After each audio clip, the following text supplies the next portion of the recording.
Chairman. I'll make this kind of quick because I have a time conflict, but I'll direct this question at to both General Phillips and General Lennox, since I know what your answer is going to be. As an old Army guy, you've heard me talk about before, my last year in the House before I came to the Senate on the House Armed Services Committee. I remember we had expert witnesses that came in, and they said that in 10 years we'd no longer need ground troops.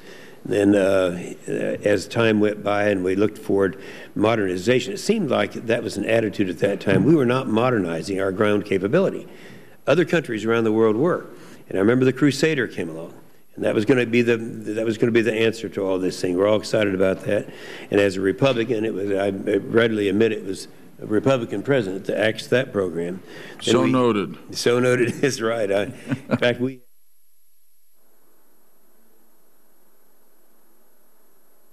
then the NLOS came along. Then, of course, Shinseki was there. We had the FCS. They just axed all these things. Now we're down to the PIM program. Recognizing the Paladin was actually just a little bit after World War II technology. But still, this Paladin management integrated system is a good one. And I've been watching it very carefully. And after seeing the others slide by, I just want to see what level of assurance the two of you would give us that this program is going to be seen through. And then also why it takes so long to do it.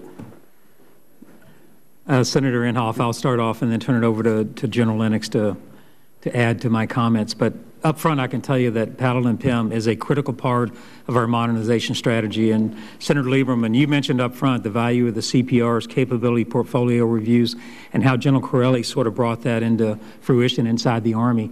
That was absolutely critical for us to take a critical look at our programs and figure out which ones are most important. And one of those that rose to the top was Paladin PIM. And since that time, about 2 years ago, when we started working PIM harder than we had in the past and putting more resources against it, it was 2 years ago we brought a new strategy forward for PIM. We have kept Milestone C as June of 13, and we're highly confident that we'll make that date. And we thank the Congress last year for adding money into PIM that allowed us to keep the milestone on track. We have two critical paths between now and Milestone C to really finalize PIM and the way ahead. One is a business case analysis that needs to be done in case of determining, do we proceed with sole source or do we go competitive? We expect that to be done probably within the next 30 days.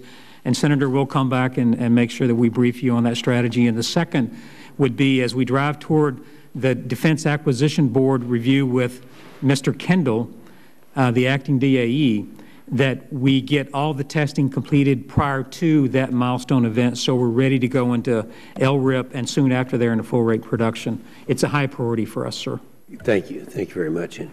Senator, I don't know there's much more that I could add. I want to echo your original comment that we do often get our strategies wrong. And in those cases, you have to have a modern Army. And, and what we're trying to do is do incremental modernization to the extent possible. So we're not going out on a limb, but that the things we undertake are achievable and affordable.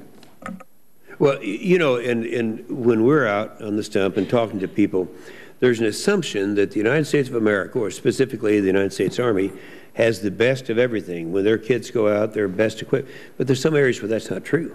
And so I think that should be a goal for those of us who are looking into the future to make sure that does happen. Well, I appreciate that assurance. And if you would, General Phillips, as in the next month or so, update us, perhaps me in my office, or give me a ring so we can talk about that.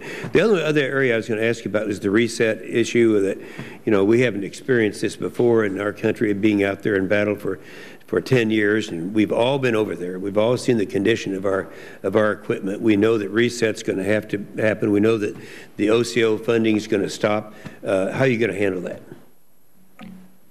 Senator, we've been, I think all of Army leaders have been very consistent about needing to have some sort of reset funding for several years after the end of any conflict. So we're out of Afghanistan, or out of Iraq, as you well know, but the equipment's not yet completely out of Kuwait. Some's on ship coming home, some has just shown up in our depots. It will probably take 2 years for us to clear the backlog of equipment out of Iraq and get it into the hands of our soldiers. Afghanistan will be even more challenging, and we're going to need the support, frankly, of Congress to help us make sure that we get the equipment home, get it reset, and get it into the hands of soldiers. And we've been pretty consistent, as I said. I think it'll take about 2 years after the last soldier is out. We'll need that kind of support. Yeah. All right. Well, I appreciate that very much, and thank you for your responses. Thank you, Mr. Chairman. Thank you, Senator Inhofe.